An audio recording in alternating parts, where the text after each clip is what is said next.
Leave meeting. Recording in progress, deuces. Yeah, fuck that amount. All right.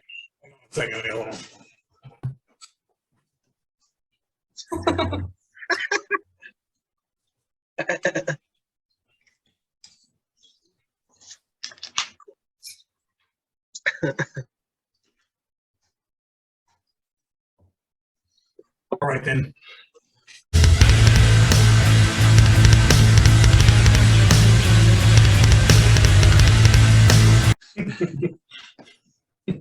All right, here we go. I'm just diving in. I don't even have anything prepared because I don't really think we need it.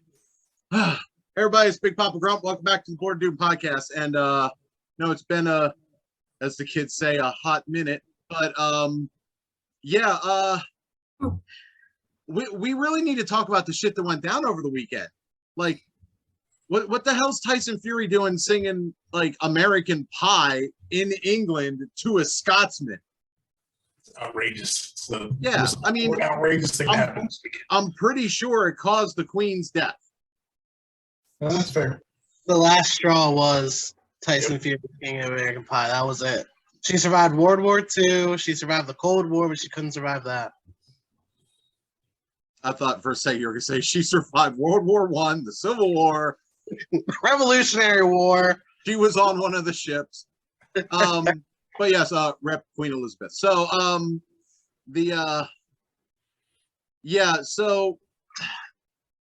this is going to be the tale of two podcasts, really, because the second half is we're going to be joined, or I'm at least going to be, because I don't know how many people can stay. Going to be joined by Corey and Kevin, and of course Corey is Kevin's the biggest CM Punk hater on the planet, and Corey is probably the biggest CM Punk apologist on the planet, and those two together, I don't know, equal what's the middle ground on that? A steal. So yeah. Yes.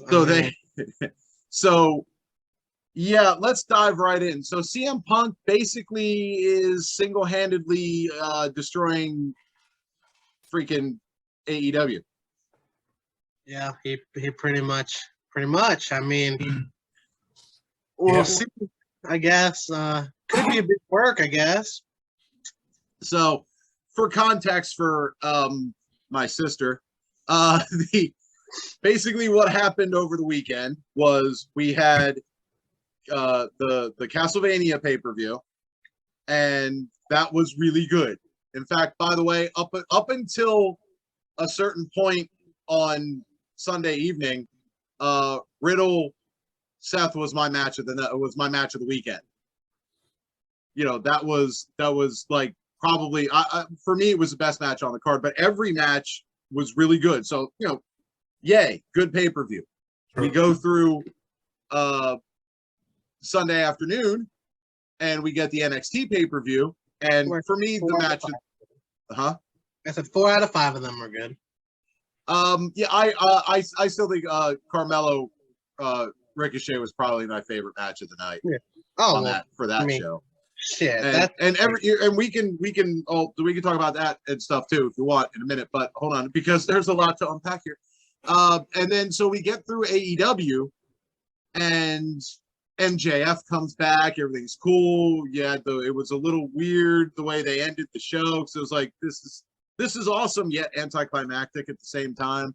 You had him being the Joker, and then you had the Young Bucks and Kenny Omega winning the trios titles. That's the thing. I'm just saying that Tony Khan needs to stop playing universe mode and simming every match, because the booking decisions were insane. Yeah, and then we get to the Acclaimed and Swerve in Our Glory, which is still my match of the weekend. It just beats out Riddle Seth. I think it was just a little bit better because I think the crowd was a little bit hotter for that match. The crowd a lot of times will make or break a match, put a match over, another one. And then all of a sudden, Monday morning comes and CM Punk said some stuff in the post all out media thing, and I guess that was technically Monday morning. I was like, well, that was still technically. I was like, oh no, that was past midnight because that show didn't end until midnight. yeah. Well, I got home from juniors, and we and I just turned on, and everybody was just talking about like what happened. It's like as far as the show goes, and then I guess as the night went on, Izzy from NXT and a bunch of other people were reporting that yes, she was a thing, and actually CM Punk shouted her out. Not in the same way he shouted out Hangman Page and Colt Cabana, but I mean that's a good shout out too. I don't know. Yeah, but he Izzy's dad doesn't shut her fucking mouth. but so he talks shit on Colt Cabana. He talks shit on That didn't need to come up. Like, I know we've talked about that, but like, bro, somebody asked him about it. How true that is. I guess the one reporter said something about it, and then this motherfucker went on for like 20 minutes about it. Like, it was unnecessary. Well, okay, that's just CM Punk being long-winded. I know that's CM Punk doing CM Punk. But so he buries Colt Cabana, buries Hangman Page, buries the Young Bucks, buries Omega, essentially burying the company with Tony Khan sitting right next to him, just going, yeah, with that, yeah.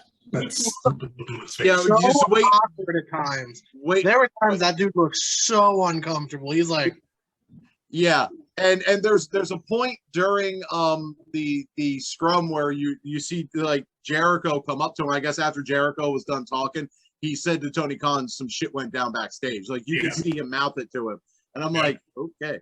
And so we had like 2 or 3 days of everything being up in the air.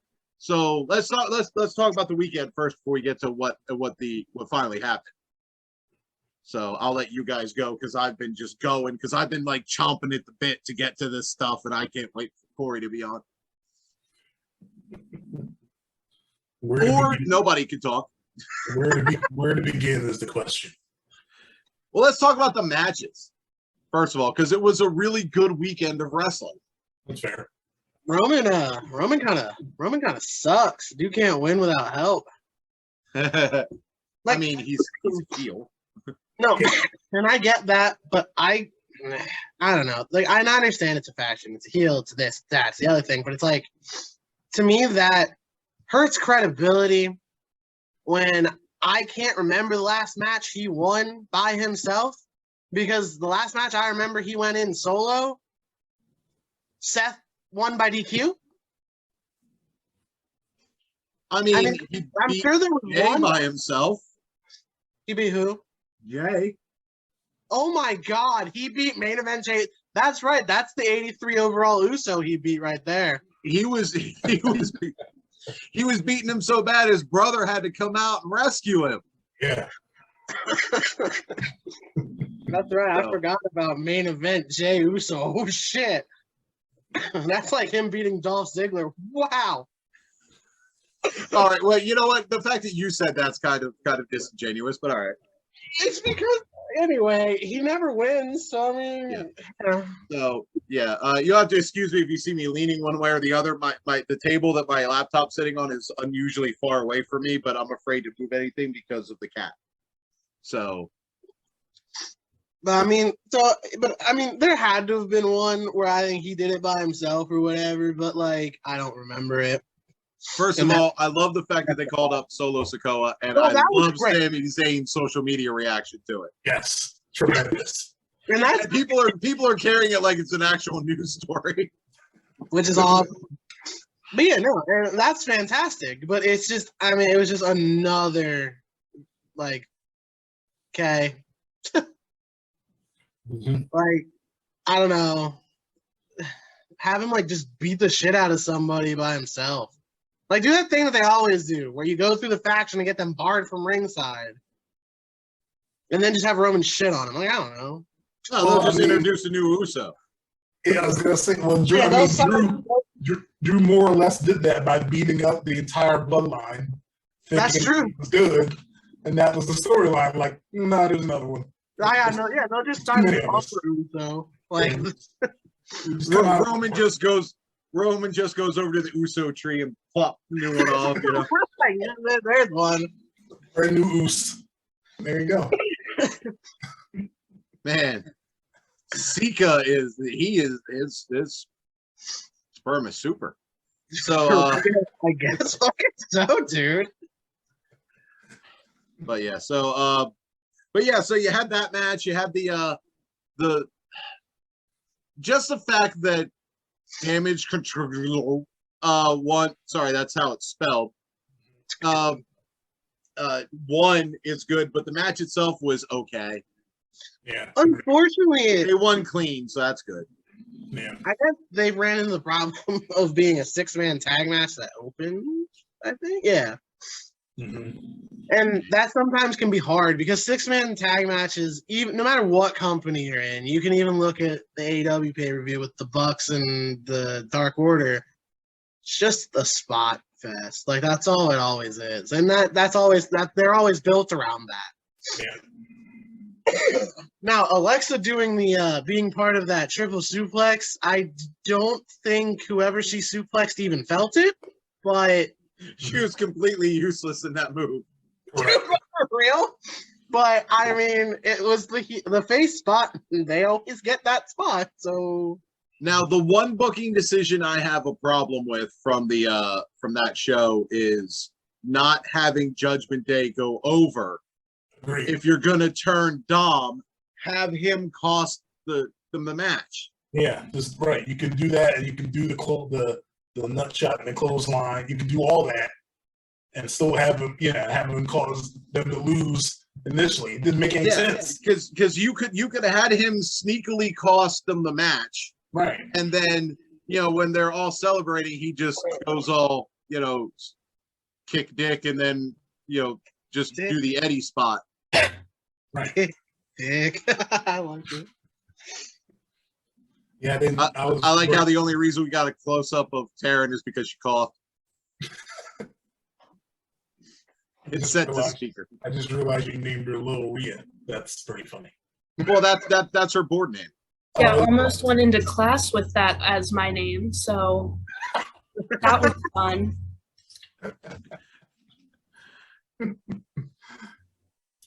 But and then what other matches were on that show? Well, I mean, the Seth. Well, yeah, we talked about the Seth Riddle match, but there's one I'm missing. What was the other one?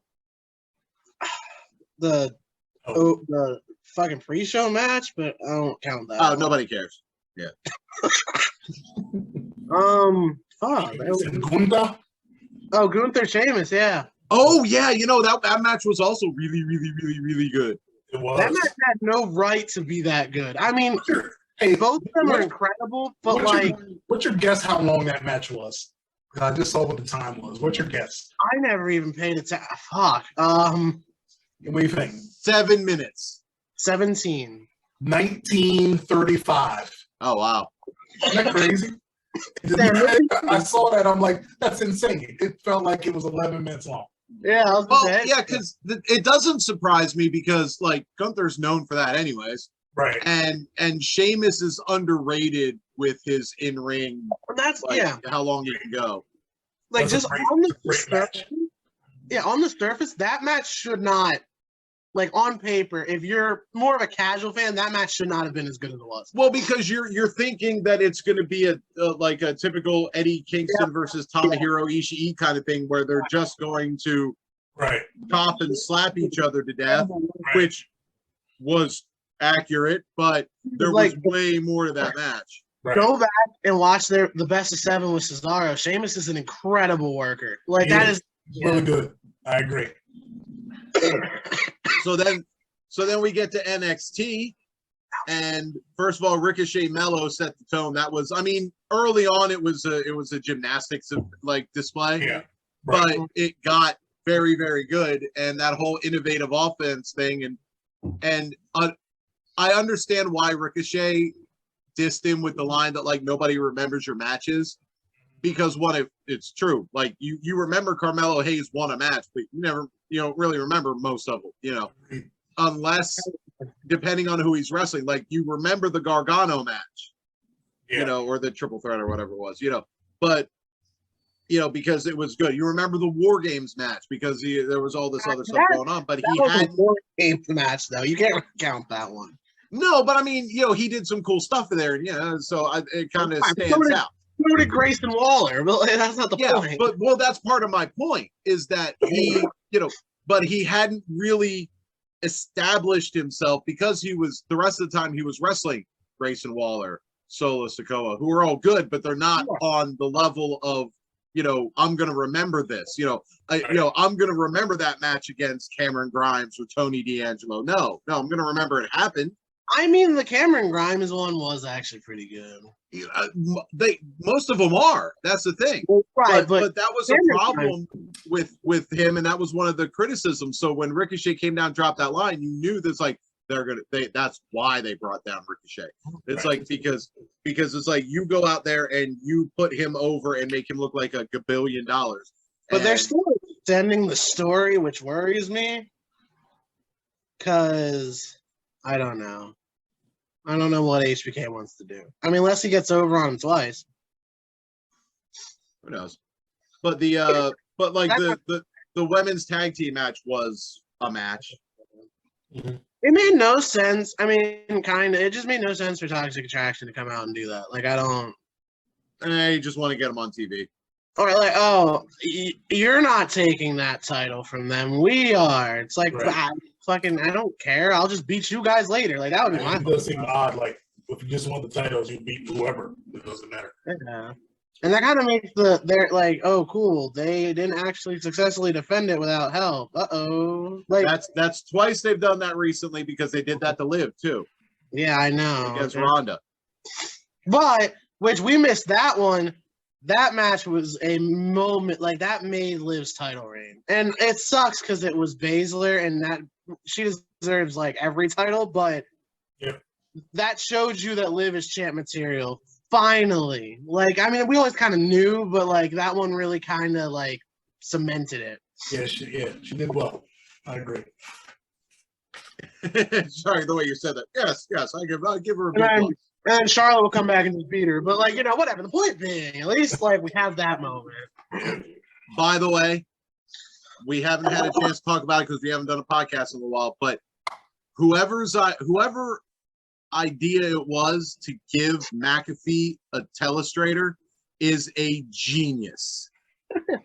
That is the best thing to happen to SmackDown since SmackDown. Well, too bad SmackDown's gonna suck for at least 12 weeks.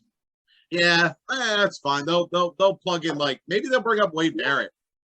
I mean, I guess he missed 1 week because college football already started.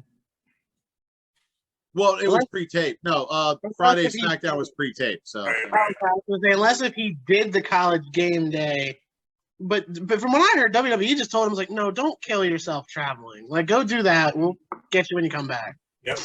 Yeah. Because he was willing to do it. He was like, I'll just do SmackDown and then travel to game day. And then I'm sure Triple H was like, no, sit the fuck down. Go do your thing. I wonder if Triple H is like, we're bringing back all these wrestlers. There's some announcers we let go. And and he just like goes over. He's like, wait a minute. He just opens a closet. It's a really tall closet. Like freaking Phillips is in there. He's busy. He's doing Impact stuff. That's not busy. That's barely employed. Nice. He's doing stuff right now. Come at me, Corey. In like 9 minutes, he's doing stuff. Wow. On Access TV. But yeah, so that match was that match. You had the women's title unification thing. I'm still mad that they didn't put it on Blair, but sorry, I keep wanting to call her B Priestley, but they buried NXT UK. Yeah, like they literally just, and I mean, I understand Braun. And I guess you can claim a pretty deadly one. They were over here. They count as NXT. Yeah, they were over here. So. Unless Dallas won, it don't count. Even Brooks and Jensen, to me, wouldn't have counted because they were over here first. They were the most redneck, as you said, UK champs ever. And talking about burying the UK champs were eliminated first in that match. Mm-hmm. Yeah, that was fun. But and I get it. You want to continue Mandy's reign because it has been good. It has been good television, and she's gotten insanely good in the ring and like her character work and all that stuff. Like it was a really good move to bring her down. However, you buried the entire NXT UK, even by accident. Like even with the the women's tag match, you technically took the Europeans and bitched them out. Like so. Yeah. Yeah, because and then to bring up the point, it went Brooks and Jensen and then Gallus. So you literally buried the UK in that one too. So, I mean, I get it. It's disbanding, and you want the guys that are going to actually stay over here to look strong. But it doesn't really bode well for NXT Europe if all your guys look like bitches. Tyson Fury and Shawn Michaels need to be indicted for murder. Because they killed the queen. Yep. And I'm pretty sure that Tyson Fury also killed Theory. Because I love the fact that he was just randomly selling his jaw. Hilarious. Yeah. Hilarious. Oh, by the way, okay, so skip ahead real quick to Raw. Not that there was a ton of stuff that went down, although first of all, I pointed it out in text. Actually, I think I pointed out both of these things. One is good on Finn Balor for getting Dom to a tailor so quick. Hey, how about that? He got his supervillain suit and everything. Oh, yeah. Absolutely. And then the other thing is Theory's stunner cell was amazing. It's tremendous. It's tremendous. Yeah, it's excellent. Yeah, Shez brought up the point that that's a Scott Hall thing where it's like you don't go down on your knees or whatever, and I'm like, well, I mean that's words to live by, but still, but yeah, but all right, so that happened. So AEW comes around. Let's just first of all, 15 fucking matches. It makes sense though. We only had 11 on the board, and that was because there's no way with me writing in dry erase marker that I was going to be able to write small enough to fit any more than that. Yep. But I mean, it's the problem with only having 4, but only having 4 makes them more special. But they have to be longer, and you kill the crowd at some points. Like the Jade Cargill Athena match, neither of them got a reaction. The crowd was just silent. They were dead. Yeah. Neither one of them's really over right now, anyways. Because they've stalled Jade's momentum quite a bit, and I think a lot of it has to do with they were setting her up to lose to Statlander, and then Statlander got hurt, so it just makes her look stupid. Everyone knows that's the match they want. She's just going to hold the title. Athena was just there.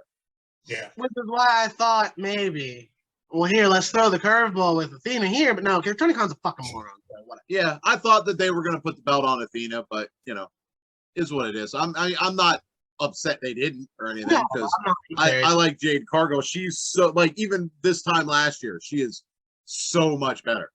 Yep. And I don't really think yes, everybody was giving her shit for being green, and she was, but she wasn't terrible green. She was just obviously new at this green. But like Lacey Evans green. Something that is weird though, the a Bucks Omega match didn't absolutely steal the show. That normally doesn't happen. One of those two usually gets the match of the night. I mean, they also were wrestling a Franken team in a way, so it wasn't it's not like they were going up against the Death Triangle or anything. Which would have been such a better match, but whatever.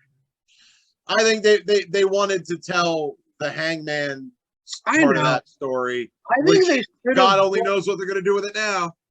They should have booked the bracket differently. And I don't know if they would have been here for the pay-per-view, but I think Aussie Open versus the Elite would have been a much better final. Yeah, but I don't know if their scheduling was allowing that. That's what I was thinking. Yeah, I don't know how long they were going to be here, but what's the purpose of Dark Order right now? There isn't one. Been asking to progress the Hangman Page story. Yeah, literally. Well, that's it. Yeah, I don't know because I mean, obviously Brody Lee passed away, so he's not in the group anymore. Yeah, that reasons. That one's kind of obvious. Anna Jay is not in the group anymore. Right. Who else is in the group anymore? They released a couple of them, didn't they?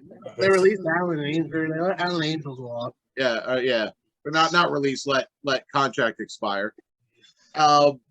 So you basically, I mean, Evil Uno is hilarious, but not really adding much to the show. Right. 10 is going to end up joining Andrade. Colt Cabana shares a bank account with his mom. Well, So- Colt Cabana got bumped down to ROH anyways. Right. No, I just wanted to throw that. Yeah, I know. And then, so you basically left with John Silver, Evil Uno, and what's his name with the hair? Reynolds. Yeah, Alex Reynolds. What's his And that's it. Yeah. wait, 10's not around? Well, 10's going to join Andrade. Oh, okay, cool. That's So he nice. gave him the crutch, which is going to be something we need to remember in 3 weeks. Mm-hmm. Rip So- House of Black.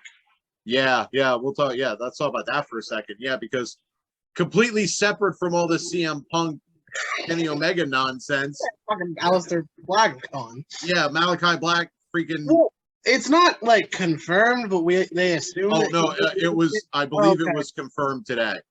Well, rip House of Black. So yeah. Well, I mean, they can still do it with those two, but I don't know. Yeah, I still think you just make Julia the leader, but I would have liked if Malachi Black was going to leave. I would have liked for him to have been involved in elevating Julia first. Right. But, I just think, obviously it doesn't always work out that way. True. he just wanted to go back. He wanted to be with Tripp and his He wife. wanted to be with his wife. Yeah, I was gonna say, I think he's got more going on than wanting to go wrestle somewhere else. No. He canceled any dates on top of as the word release.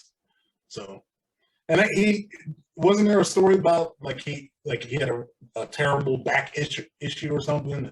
Yeah, he was. in his career and Yeah, I thought I heard something about He might that have- too. There was even a thing where he might have just been contemplating either taking time off or not wrestling anymore. Yeah, I did see something where he might not even he may be done with wrestling altogether. And I'm like, Yeah. oh.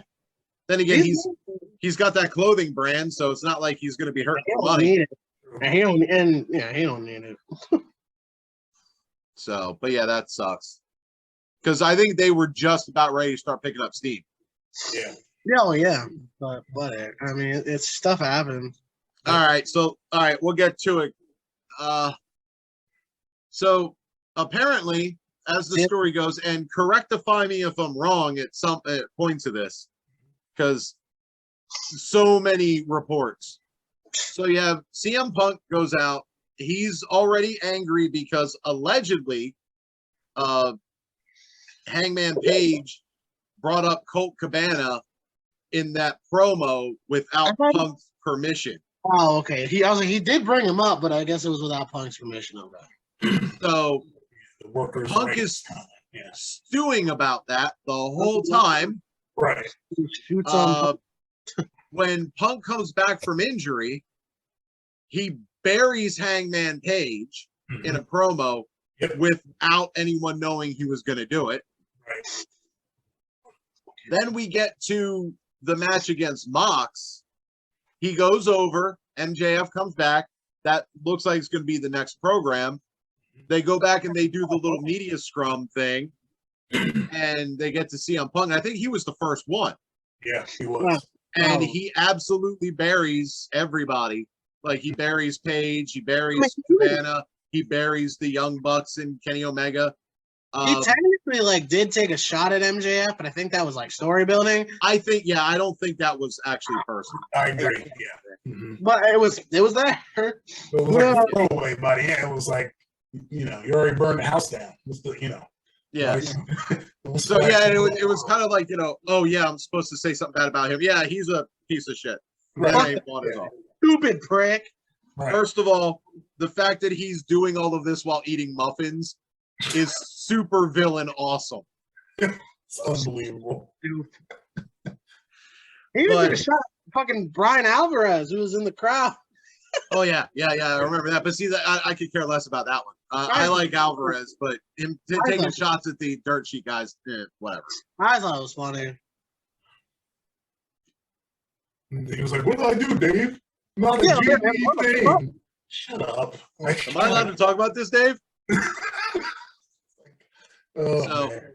So he goes and apparently goes back to his locker room after saying, if any of these guys have a problem, they can come get me. And part of me thinks, yes, he was already mad about Hangman Page thing, but he didn't quite get the Chicago pop I thought he was gonna get.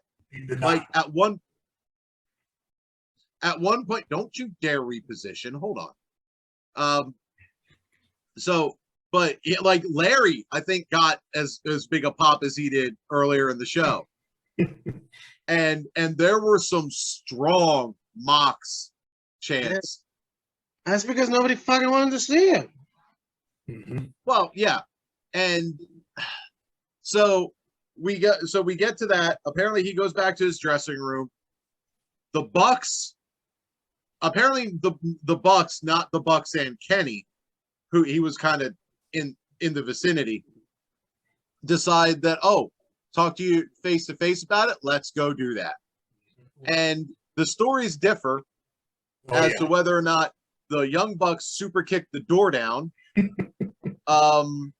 or like they got in, whether or not Ace Steel got involved in the fracas because he was defending his wife, whether or not Kenny Omega may have been trying to rescue Larry from the chairs being thrown. It's just craziness, and gets bit by Ace. Yeah, Ace bites Omega, which I'm like, are we sure it wasn't Larry? Like, I don't know how familiar Larry is with Kenny. Fair.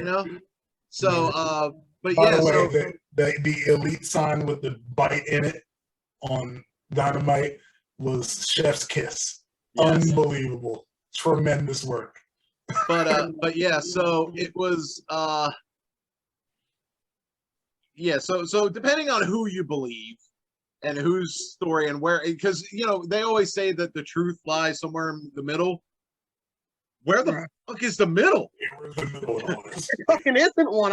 There's one side or the other. I don't really think there is a middle. Yeah, but basically Kenny's suspended, but we don't have lengths on these suspensions. Right. But Kenny and the Bucks were suspended long enough to take the belts off of them. Brandon Cutler's fucking suspended. Cutler's suspended. Pat Buck is suspended. Christopher Daniels is suspended. Yeah, Christopher Daniels got suspended for some reason. I didn't even know he was fucking in that. There was a guy with an Asian name that I cannot remember. Yeah. He was suspended, but he's a backstage producer. And then Ace Steel and Punk were waiting on like termination, essentially, is what the word is. That's still up in the air because I think a lot of people, when they announced the suspensions, they listed everyone who was involved except for Punk and Ace Steel. Ace Steel, right. And apparently there was a productive Zoom call between Punk, Ace Steel, and Tony Khan. Like, I'm gonna trust him to discipline right now. Yeah, right. Like he just sat there and just like it was the equivalent of watching your spouse cheat in front of you. Like, and you just sat there and just cucked the whole time.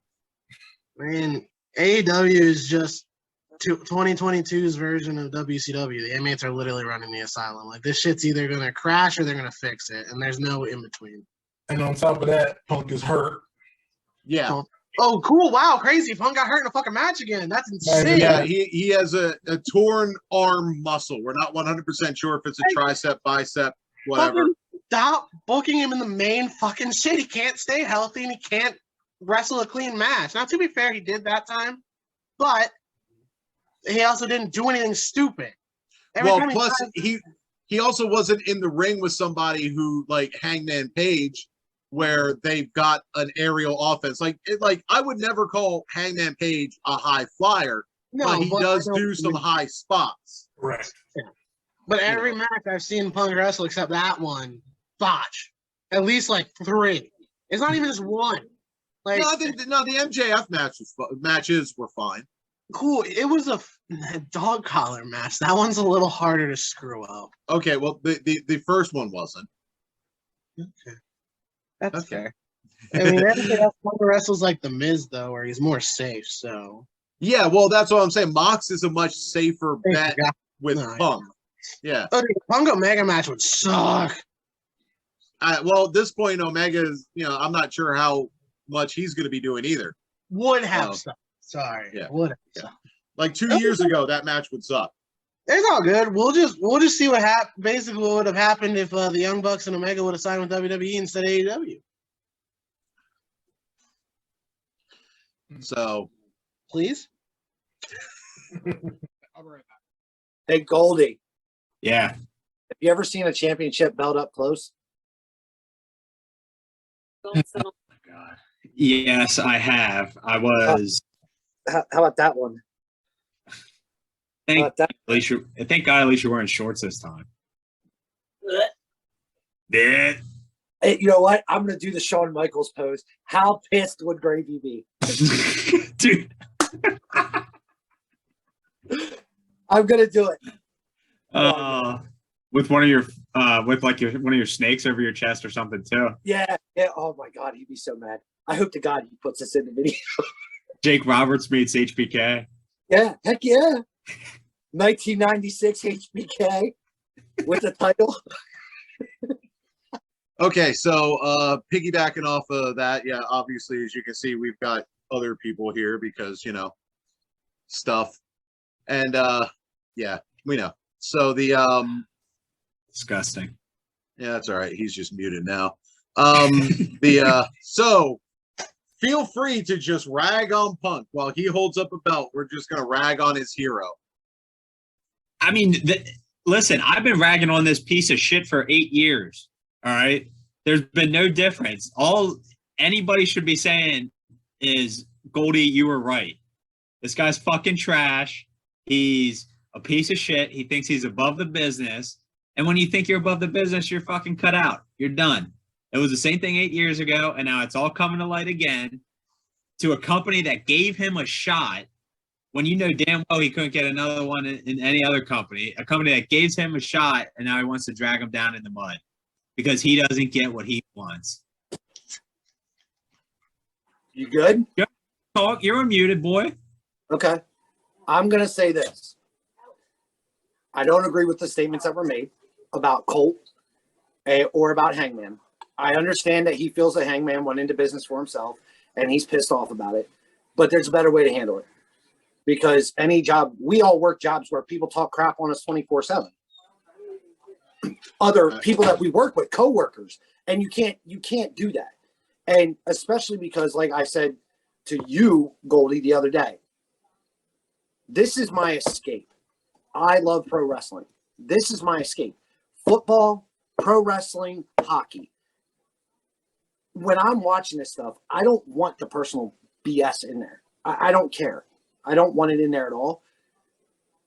Him attacking the Bucks and Kenny, it is what it is. He's attacked before on backstage politicking. It's always been his biggest beef, blah, blah, blah, blah, blah. I don't agree with the way he handled it, but I respect that he had the balls to say stuff that other people might have wanted to say but can't say. That being Punk said, saying stuff again, in front of a camera when there ain't nobody there to defend themselves. and that's where I don't agree with it.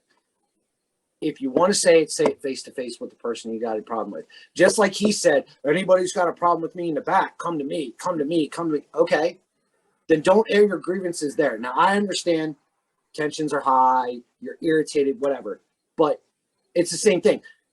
How many times have you seen a football player? If a football player would have did that, there's no question asked. Goodbye.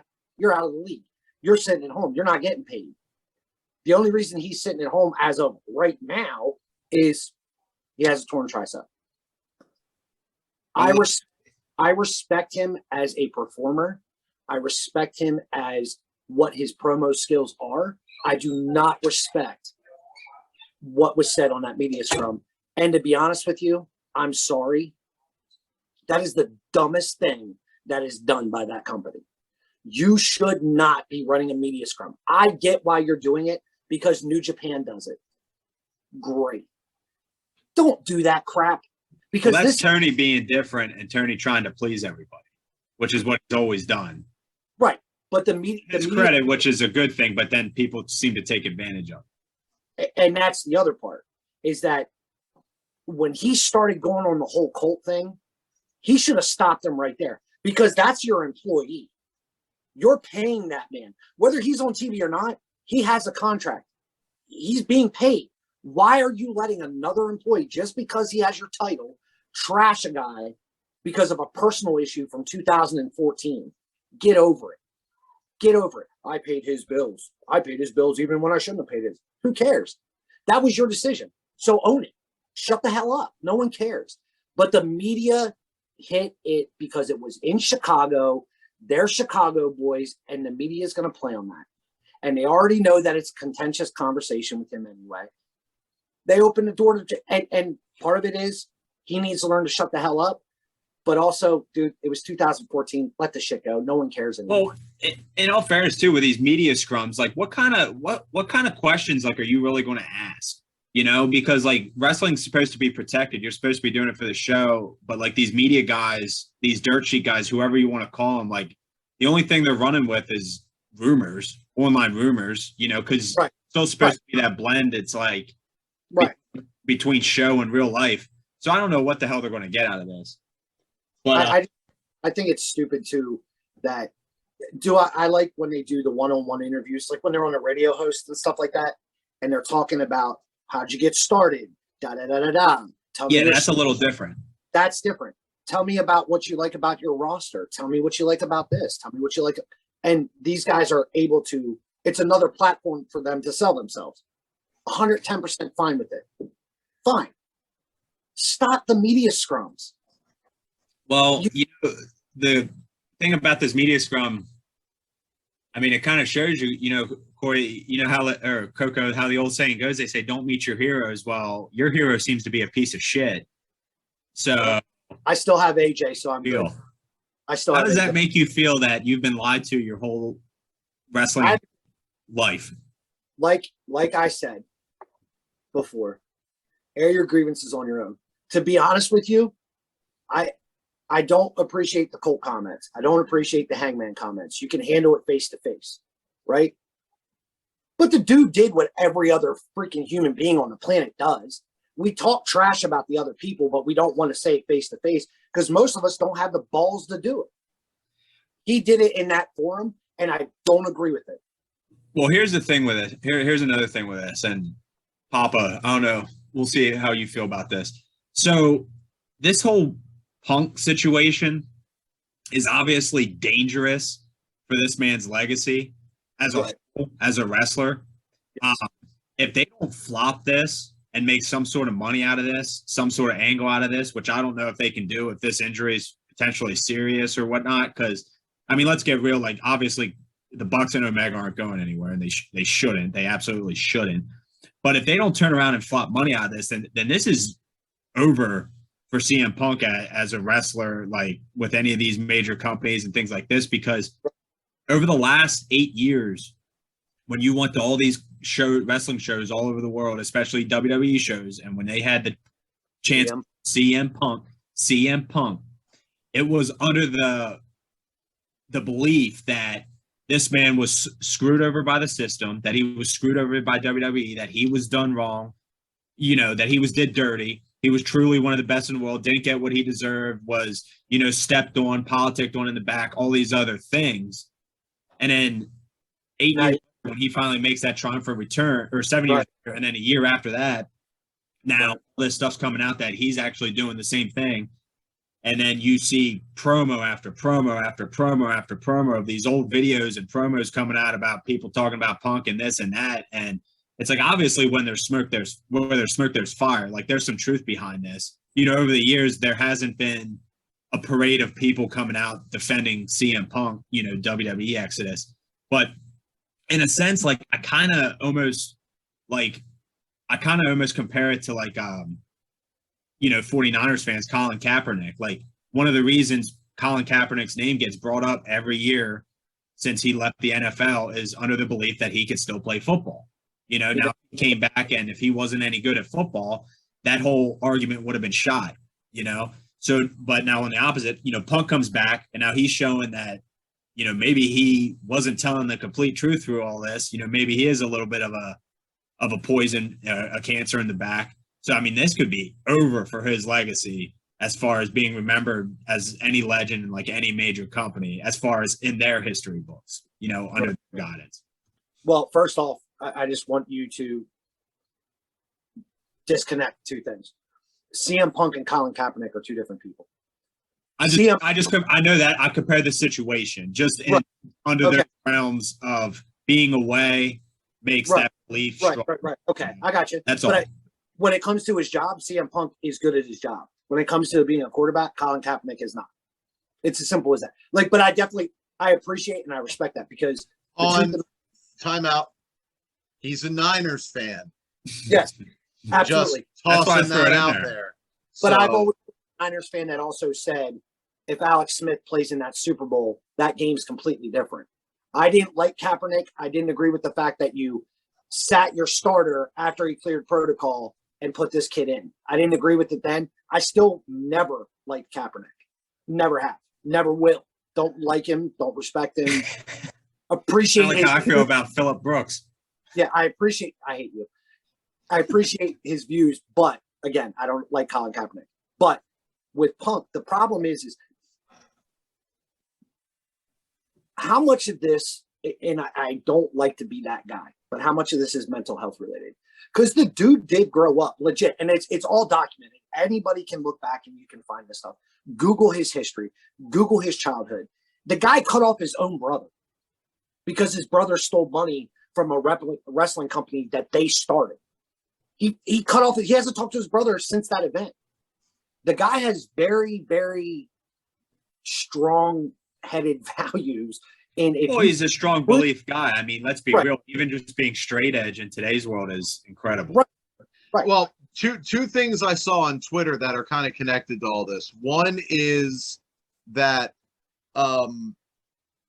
they were talking about how somebody pointed out that they had this big fight. CM Punk, neither of the Young Bucks, nor Kenny Omega drink. So all this happened between four adults who were sober. The other that is what was the second part, Papa, you saw? The other thing is that one of the reports, again, this is just one of the reports coming from backstage, was that over the last few months, Punk has been allegedly preaching a lot of like old school business practices, like and whatnot, and like giving advice along old school lines. And some people took his advice and others didn't. And when others didn't, that seemed to really piss off Punk. Well, I don't know how much God complex. Yeah, but if you look at the Hangman Page thing, Hangman Page flat out said in his promo, I'm not the guy asking the older guys how to do my job. I show up and I learn and I do my job. And if it doesn't work, I come back and I do it again. And I do it again until I get it right. And that is where Punk had the problem with him. It was that whole promo from top to bottom. And then when he said these words, the exact words were, I'm going to save AEW from the cancer that is CM Punk. CM Punk took that as a personal shot because he didn't clear it. Everybody's like, oh, well, MJF said this and MJF said that, but he doesn't say anything about Max. You're right. But it's hypocritical because of a guy that made his living. Right. He literally, people appreciated and respected what he did in the ring prior to, but you appreciated it a whole lot more when he sat cross-legged on that stage with John Cena through a table and says, "Hi, Mom," on national television. That instantly shot that dude through the roof. Simple fact of the matter is, you're grown-ass men. Air your grievances like grown-ass men. Because especially if you're teaching these younger kids, these fans that look up to you guys, hey, it's okay to get into a fight because you don't like the way somebody says something about you. Really? Really? Because we all know from our own personal backgrounds, you can't do that crap. Get over it. You preach being the voice of the voiceless, but you have such soft skin that somebody making a comment like that's going to set you off. Come on, man. You're right. And listen, I'll still be a CM Punk fan. I don't care. What he did was wrong, but I still respect and appreciate what that man did in the ring. The way he pays homage to the past, to guys that we all grew up watching, and the way he looks at those guys with reverence. And he wants to be for this generation what those guys were. Well, you can't be that way if you got soft skin. Because let's be honest, Brett does not have soft skin. That dude is titanium. 30 years later. Teflon. You can shoot whatever you want at Brett, and Brett doesn't say a damn thing. The part that pisses me off, and the one person that I really, really wish would have had some kind of a smack around with any of those four, is Sting. Because if anybody should be listening to anybody backstage, it's Sting, it's Jericho. And if those guys would have been there, could we have had a different situation? Because Punk has gone on record saying that he admires and respects and looks up to Steve Borden. If that's what it is, if he's there, does he shut him up? Does he calm down? Well, who again? You know, that's tough because obviously if they were there, but you know how there's dressing rooms and stuff. It's all separate and big and this. And right. I mean, and also, also Sting being, Sting's openly, pretty Christian and preaches a lot too. I can't see anybody fighting in front of Stinger. But no, and in all honesty, a 62-year-old man could have whipped all of their asses. Probably. But here's an issue with what you just said. You kind of just killed all my hopes and dreams, because what I said at the beginning of this is if they don't flip this around and make money out of this, then, CM Punk's legacy is obviously going to be ruined. And if but they still no, what I'm saying is if you're claiming some sort of mental health thing, then this is over, because anything involving the Bucks and Omega, CM Punk's going to at least get 40 super kicks and about 8,000 V triggers to the head. So whatever that does to your mental health, his head's going to be like a fucking jack-o'-lantern or something. I just think it's a lot. Like, again, I'm not justifying anything. And I've been very straightforward since this all came out in the group text. I've said what I've had to say. My concern is this dude has grown up with such a big chip on his shoulder that if he feels slighted, he's willing to cut off his own family. So what? And Colt was family to him. They've gone on record since they were in ROH. I mean, they started in the whole thing together. IWA Mid-South. Then they go to freaking into ROH and they have a great run as a tag team. People don't remember that, but they were legit friends. Like he said, that guy's my brother. He's not my friend. He's my brother. He's done it twice now in his life that he's cut off people who are actually true to life family to him. And it sucks because you got to wonder what the hell happened to that dude to make him act that way? Because we've been screwed over, and I've cut off people in my life, but I've cut off people that are toxic, that don't do anything for me. Colt Cabana as a whole, all you ever hear about the guy is he's a man's man. He's a wrestler's man. He loves this business. He works with young guys. He does this, he does this, he does this, he does this. So he's everything that CM Punk's being said that he's not. You know what I mean? And a lot of I think that's part of the beef. Will he cut off AJ Lee when Triple H brings her back to WWE? She'll never wrestle again, 1. And 2, yes. Yes. But to touch on other stuff, though, I mean, yeah. Who do you guys want to see win this title tournament? Because right now the AEW championship is like one of the most is right on par with like the 24/7 title as like the least prestigious belts right now. Well, okay, so I can't touch on.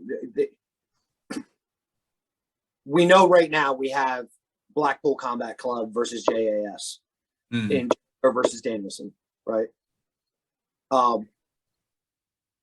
Honestly, I would really, really hope. Now, if I'm thinking of it from a fan standpoint, I would love nothing more than to see Moxley and Danielson in the final and have that match, because those guys give a damn about this business. It's been proven. So after Moxley's promo last night, he's going to be a fan favorite to win this, but it's kind of tough with him just seeing him have the belt, lose the belt right away, and then if he wins the belt back. Right. But at the same time,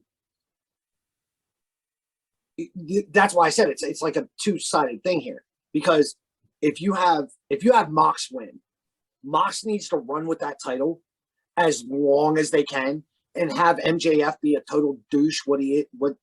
Listen, I was happy as hell to see him back. Not gonna lie. Yeah. But don't have him take the title off of him in the next 6 months. You let Moxley run with that, because literally last night during that promo, he put this company on his back. And I respect the hell out of him for it, because what he's gone through in his entire career, he's finally proving the point that I can do this. Vince never had faith in him. Triple H never had faith in him. He said, put this company on my back. I'm going to carry it. So if it's not Danielson or Moxley, it's got to be Jericho. And in all honesty, I love Chris Jericho. I think you guys are sleeping on Darby Allin. Dude, God damn it, you're in my head. That's exactly what I was going to say. I don't think the whole thing is with this whole House of Black separation and stuff like this, with Malachi leaving due to his own health issues. Godspeed to him. I hope to God whatever he's going through, he gets through it, because that man is an unbelievable brain and an unbelievable talent. And it's a travesty that he's having the situation he's having. Whatever they are, it's personal, it's mental health. It sucks. I would love nothing more than to see him back in a ring tomorrow, but I know that can't be a thing. Skip to the end. Darby's been wrapped in that feud, and I just don't think it's Darby's time yet. Well, the feud's over. If Blacks are out, the feud's over. But I think this is a perfect time that you need to look. You have MJF. They preached, in the last year, these pillars of AEW. Four pillars. The perfect time, because Sammy doesn't need it. Sammy's fine, doing his thing. They got the mixed titles and all that. Right. But you can make, if Darby beats Moxley, and then going into whoever he would fight, whether it's Danielson or Jericho, that could be amazing. And just put it on one of these pillars, one of these original AEW guys, one of their, you can almost say homegrown guys, because I know Darby came from obvious other places, but it's the first place people see on national TV. Right. And a lot of fans. This is a perfect time to strap the rocket. And then, two, you could have a great little thing with him and MJF, whatever comes next. Again, depending on how far along they go, Darby is a guy where, okay, even if they only did put it on him for like a month or two, and if MJF took it off him, it wouldn't kill him, as long as you could keep him still in the feud. But I don't think you need to put it on Moxley, Jericho, or Danielson right now. They're all heavy favorites. We all know the locker room guys. They're the locker room leaders and the veteran guys and this and that or whatever. And, all the stuff you're hearing right now, and, that they need these guys and people lean on these guys. But, man, give it to a young star. Get the fans excited again, because Darby was on fire for the longest time. Oh, he still is. No, it is what it is, but he's still meddling with Sting. Like, he's not. Right. These feuds are fine. They're fun, but like there's not like a lot of substance to it. Right. It's kind of them going back and forth, beating each other up, whatever. Right. But like, just that build where even Sting, talking him up to be a world champion, get him to be a world champion. I would do it. I would pull the trigger, give us something new, give us something fresh. I don't know what their plans were, past this. You can always do something else. You can always get more men into the title picture. If you just don't want MJF and Darby, you can get other people in there. but strap the mic to him, have him kick Mox's ass, or I'm like a 30-minute classic on Dynamite or whatever, and they've already proven they can do it. Mox, well, exactly. Here's the other thing is you don't have to put the belt on one of the pillars immediately either. You can have one of the first things this company did was that they sold the universe on Hangman Page through a loss to Jericho. Yep. So you can put Darby over, or even Sammy, although like Sammy versus Jericho for the belt would be an interesting story, but you're right, Sammy doesn't need it. But like Jungle Boy, like people started to take notice of him when he lost to Omega. If I remember correctly, that was Omega. He had the He had that loss and the loss to Jericho, and both of them put him on the map. Yeah. So you can put the belt on Jericho if you're not sure that, because unfortunately, due to a lot of factors, not all of them were Hangman Page. Hangman's title reign wasn't overly the pay-per-view the pay-per-views were profitable, but the weekly show wasn't. There was it was not dead, but it was just, it's the same thing. It seems like it's the same that happens to every babyface champion. Yeah. It's all about them winning, and then it falls. Except Mox. Right. Similar to Big E, like when Big E won. Yeah. Like it just. So if they're gun shy about putting the belt on someone new yet because they're still trying to recover from Sunday, right. Then they can put the belt on Jericho and have him beat Darby in the final and make Darby look like $1 million. And now JAS and the heel faction have the title. You can have him go back, you can bring back the little bit of the bubbly and all this other stuff, and you can revisit a lot of that did well before. And, and then maybe have Darby or Jungle Boy or MJF even take the belt off him later, because MJF Jericho's an interesting story too, because you can go back to the Pinnacle versus the hell were they before? The Inner Circle. The Inner Circle, thank you. Yeah. So, well, since the Pinnacle died, but you can still bring back some of that heat. Well, this is going to be big and decide where the company's going, because you got 3 safe bets in Danielson, Mox, and Jericho. You're not going wrong. That's safe. But if you pull the trigger on something else, you can really spice things up, I think. And I would prefer them to do that at this point. Right. And I think it would be a good idea to be able to say one of these young guys wins the title, right? To be honest with you, there's 1,000 guys in that locker room. Not really. There's like 25, 30 guys that you could strap a title on, and they would, but they would look. You could bring Miro. You throw Peter Miro. Avalon's not winning the strap. All right. Anyway, Sunny Kiss. Right now with the way this stuff is, and with it the landscape is very tumultuous right now. You could lose a lot of fans. You could gain a lot of fans. Sometimes when you make a bet, you just got to play the safe bet. And Darby is a great underdog champion, right? When he had the TNT title, he was a great underdog champion. Every match he had, you're like, dude, this guy's getting his ass kicked. But he always held on. The only thing is right now, they need to find the safe bet, and you got 3 in that tournament right now that you can put the title on to stabilize the landscape. That's the problem, because I don't think these fans are going anywhere. I don't think they're. I don't think they are either. But it's the fact of people now. There's more tension and more heat on top of AEW than there has been at any point in time since its inception. And with the kind of revitalization of WWE, this was the worst time for this to happen. Right. Well, And that's a part of that. Like we were talking the other day, but like now that, because Tony Khan is obviously clearly like I said earlier, he clearly wants to make people happy and awesome. Like Tony Khan's the man. He's a billionaire. He's a billionaire's kid that wanted to run a wrestling company. Like, that's an amazing thing. That's what we all wish we could do. Nothing but respect for Tony Khan. But like, he is obviously very in tune and in key with like internet wrestling community and what social media says. And now that in the past 2 months where everybody's jumping on WWE's bandwagon, like now I feel like they feel that extra pressure, that extra tension on their backs, when really it's like, just keep doing what you're doing, you know? Last night was the first show in 2.5 to 3 months that literally I was like, okay, yep, I'm good.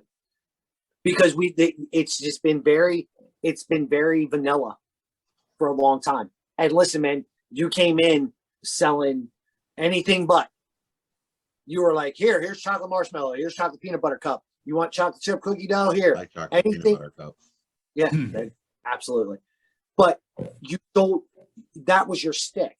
That was what you did. You brought what WWE didn't bring. And yeah, you kicked NXT's butt for a while. But what brought you to the table was not being the same. And you can't be the same. That's not going to work. They did it in the 90s, and you saw how that ended.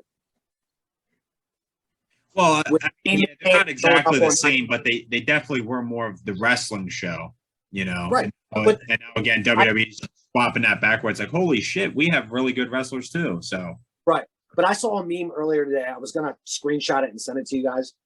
And it was Vin Diesel sitting in the car in Fast and the Furious. When he's sitting there and he's just got that look on his face.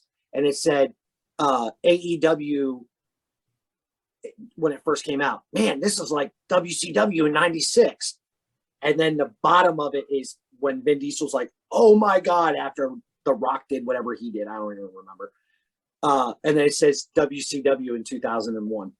And I'm like, you're not wrong right now. Nah, I don't know. I can't get it's not that bad yet.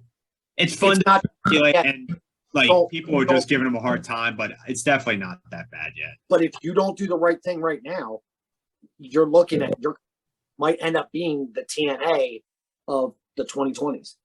TNA during the 2005, 2004 was hot, was hot with no name guys that nobody gave a chance. And if it wasn't for then they bring in legends, and it starts going downhill. Right downhill. The only guys you had that were legends, and honestly they weren't, were Raven. Raven's a legend in his own way. In his own.